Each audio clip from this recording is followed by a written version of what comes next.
Hindi lang magkasama kundi magka-holding hands while walking pa sina Kylene Alcantara at Kobe Paras na spotted sa Bonifacio Global City, Taguig. Ayon sa netizens, ito raw ang resibo na iniintay natin sa dalawa.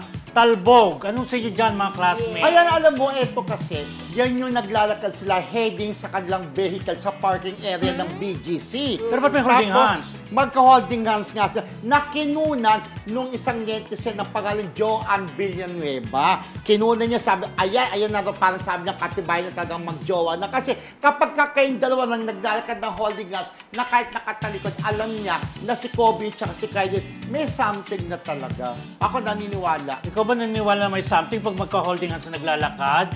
Yes! Oo, bakit ka ganon. naman makikipag-holding hands, Oo, di ba? di ba? Kahit- At saka yung yung body language ng paglalakad parang galing sa date, di ba? Hindi, parang Oo, galing daw sila sa date. isang bar. Oo, sa isang Tama. bar. Tama, Parang nag-date sa nag-date bar, sa oo. bar. Oo. Inom-inuman Yes. kaya yun. Tapos walking. Parang si Buddy Ballester, kaibigan natin, di ba? Ididinate kaya yun Kasi, ng manager. yung mga huling, di ba, last week, ibinabalita natin na nanliligaw pa lang, nililing pa lang, di ba? Parang dito, parang sila na. Ganyan. Parang Pero, feeling ko. pero yun ang tanong, di ba? Ang tanong, kung sakaling totoo na sila na, halimbawa, pagtatalunan, dapat lang ba napabas na agad sa serious relationship na bago pa lang naghiwalay? Yung ganong, di Pero ba? parang Bakit medyo umamin ba? Ayun Oo, lang. yun Saka lang. medyo matagal-tagal na rin yata na Last ano year pa ba?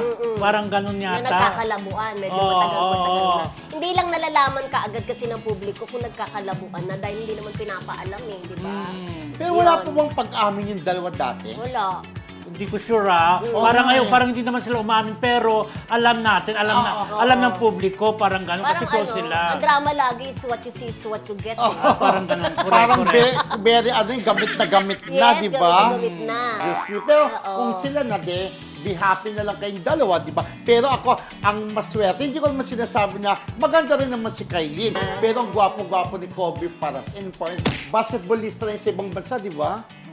Pero dapat talaga sa isang lalaki hindi lang naman kagapuhan dapat ang makikita. Dapat Responsible. yung Ah. responsable at the same Correct. time yung seryoso talaga na mahal ka, Oo. di ba? Correct. Saka okay naman ang paghihiwalay ni Kobe at saka yung kanyang girlfriend na anak ni Ina Raimundo, Si di ba? Erica. Si Erica. Sabi Oo. nga ni Ina, talaga daw hindi mag-work talaga ang long distance relationship. Oo naman, Di totoo. ba? Ayan, sa tingin nyo ba, mag-work ang LDR? Parang nagawa na natin Nagawa na yan. natin. Oo, nadibati na natin.